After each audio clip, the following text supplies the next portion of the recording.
And now he is one of the guest speakers at the Korea-ASEAN CEO Summit, joining me live at the International Media Center for the 2019 ASEAN-Republic of Korea Commemorative Summit is Jo Studwell, journalist in Asian economics with 25 years of experience contributing for the Economic Intelligence Unit, The Economist, The Wall Street Journal, and the author of How Asia Works, Success and Failure in the World's Most Dynamic Region. Jo, thank you so much for joining us. Pleasure. Now, first, as an economic expert or economist or an economic journalist, tell us, why is the world focusing on Asia now? What is it about Asian economy that the world is so interested in? Growth.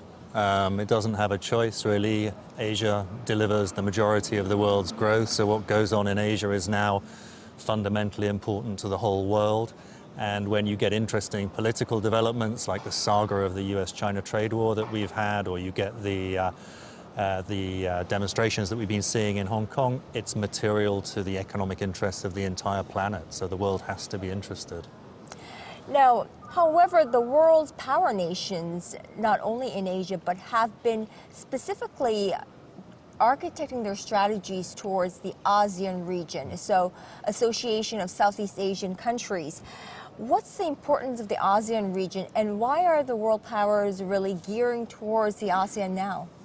Well, if you think of East Asia, including Southeast Asia, then the ASEAN, which is an enormous range of countries, but ASEAN with 650 million people, contains some of the last pockets of relatively fast growth in East Asia. You've got to remember, East Asia is now close to peak demographics. It's close to peak population. I mean, a lot of the really fast growth we've seen, but there are one or two places down in among the ASEAN countries, a place like Myanmar, of course, that, you know, it's got a population of over 50 million and has the potential to grow quickly. So everyone's always looking for that top line growth, and the story that remains in East Asia, quite a bit of it is in ASEAN.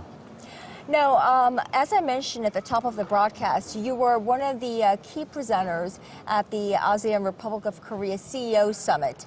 That was, of course, attended by President Moon Jae-in as well. What was your main topic of your presentation earlier today? I think I wanted to stress today that in Korea's relationship with ASEAN, it's not going to be a single relationship because of the range of countries that you see down there. I mean, the standard deviation of average incomes in ASEAN is 7 times what it is in the European Union. So down there you range from a country like Myanmar, which is like Korea was in the 1950s, to a country like Singapore, which is pretty much the same in economic terms and sophistication as Korea today. So you've got to deal with at least 3 different groups of countries, and I talked about Vietnam, which is the principal point of economic engagement for Korea, because Vietnam has a lot of similarities with Korean development in terms of having gone through land reform and having this high productivity household agriculture, big emphasis on manufacturing, and also what economists call financial repression, use of capital control, state direction of the banking system to support development. So Vietnam has a lot in common with Korea, and it's not a big surprise to see that it's the key economic relationship down there. But the relationships with the founding 5 members of ASEAN are also important, with Singapore, Malaysia, Indonesia, the Philippines and Thailand. And then you've got these less developed countries that are coming through. You've got Laos, Cambodia and Myanmar, which are, you know, still have the most of the way to catch up. So there's a number of different relationships for Korea in ASEAN, but they're all interesting. And as you know, trade is growing fast. Korea is doing significantly more business in ASEAN now than it was even 2 or 3 years ago.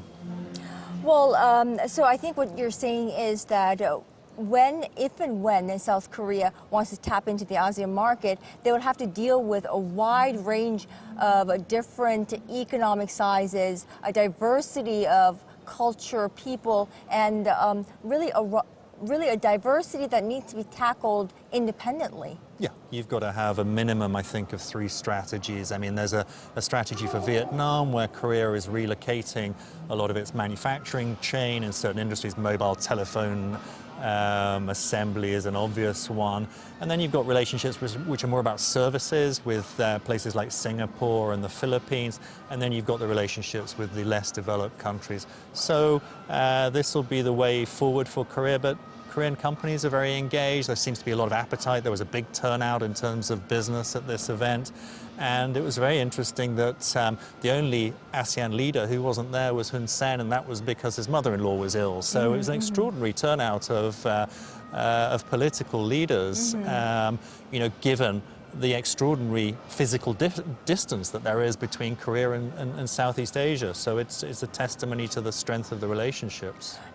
Earlier we talked about this, but you said that the flight between Seoul and Jakarta amounts to, if you were to fly from London, that would be to Lagos or Nairobi. To Lagos or to Nairobi, and people forget in East Asia what a huge geographic area it is, and it's enormously ambitious to build relationships over these distances, and it's something that Asian people should be very proud of, that peace and prosperity has been built across this vast region, which isn't normally possible, but with sufficient political ambition in East Asia, it seems that it is.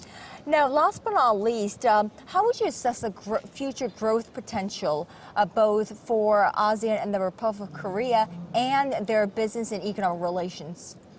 I think that we'll see a mix of stories in ASEAN, as we always have. I mean, this is why, the difference between the ASEAN countries is much greater than in the northeast of Asia, where countries have followed much more similar developmental models. I think where we're going to see the best industrialization story in Southeast Asia is in Vietnam, and I don't think that will be a surprise. It will be because Vietnam follows the same policies in agriculture and manufacturing and finance that Korea did, and that China has modified, and that Taiwan did and Japan did. So we'll see great things there. In terms of the other less developed countries, it's a kind of a wait-and-see story. Sure. But, there's tremendous upside potential if they get policy right. Absolutely. Well, Jo Studwell, many thanks to you for sharing your insights with us on this newscast and for your time. I know you're flying out in the next couple hours, so thank you so much, and hope to have another one-on-one with you next time. Thank you.